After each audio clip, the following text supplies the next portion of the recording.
சரி, இன்னைக்கு ஆண்டவர் எனக்கு என்ன வார்த்தை சொல்லுகிறார் அப்படின்னா, லூக்கா 18:27 இயேசு ஒரு வார்த்தை சொல்லுகிறார். மனுஷரால் கூடாதவைகள் தேவனால் கூடும். சில சமயம் நம்ம உள்ளத்துல கேள்வி வரும்ல, இப்படிலாம் இருக்குதா, இதெல்லாம் நடக்குமா, இதெல்லாம் நடக்கிற விஷயமா, இதெல்லாம் என்ன ஆகும், இதெல்லாம் முடிகிற விஷயமா அப்படின்னு நம்முடைய மனுஷீக மூளையிலையும் மனுஷீக பலனிலையும் எதெல்லாம் செய்ய முடியுமோ அதை தாண்டி போயிட்டுன்னா அவ்வளவுதான் நினைப்போம். அப்பதான் இயேசு என்ன சொல்றார், மனிதனால் இது கூடாததுதான். மனிதனால முடியாது, தேவனால் கூடும். அப்ப மனிதனால் முடியாதுன்னு நினைக்கிற காரியத்தையும் தேவன் செய்யக்கூடியவர். இதான் நம்ம விசுவாசிக்க வேண்டிய ஒரு காரியம். சில சொல்லுவாங்க, டாக்டர்ஸ் இப்படி சொல்லிட்டாங்க, அப்படி சொல்லிட்டாங்க, இது ஒண்ணு செய்ய முடியாதுன்னு சொல்லிட்டாங்க, பதறுவாங்க. சில டாக்டர்ஸ் தானே சொன்னாங்க, அவங்களுடைய கெப்பாசிட்டி படி, அவங்களுடைய மருத்துவத்தின்படி இவ்வளவுதான் முடியும்னு சொல்லுவாங்க. இதையும் தாண்டி சூப்பர் நேச்சுரலா இயற்கைக்கு மேற்பட்ட விதத்துல செயல்படுகிற ஒரு ஆண்டவர் இருக்கிறார்.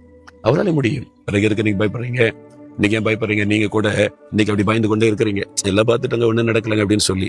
உங்க வாழ்க்கையில இன்றைக்கு முடியாதுன்னு மத்தவங்க எல்லாம் சொல்றாங்க. இந்த கடன் பிரச்சனை இருந்து உன்னால வெளியே வர முடியாது, இந்த குடும்ப பிரச்சனை தீராது, இந்த காரியத்துல ஒண்ணு செய்ய முடியாது, அவ்வளவுதான் அப்படின்னு சூழ்நிலை இன்றைக்கு உங்களுக்கு. ஏதாவது ஒரு அற்புதம் நடந்தாதான் முடியும். தேவனாலே கூடும், இயேசுவாலே கூடும். அதுக்குதான் அவர் சிலுவையில மரித்தார். நமக்காக எதையும் செய்வதற்கு சிலுவையில தன்னை பலியாய் கொடுத்து உயிர்த்தெழுந்தா. இப்ப நம்ம ஜெபிக்கும் போது இன்றைக்கு அந்த காரியம் கூடும். எது கூடாதுன்னு மற்றவங்க சொல்றாங்களோ அது உங்களுடைய வாழ்க்கையில நிறைவேறும். விசுவாசிக்கிறீங்களா?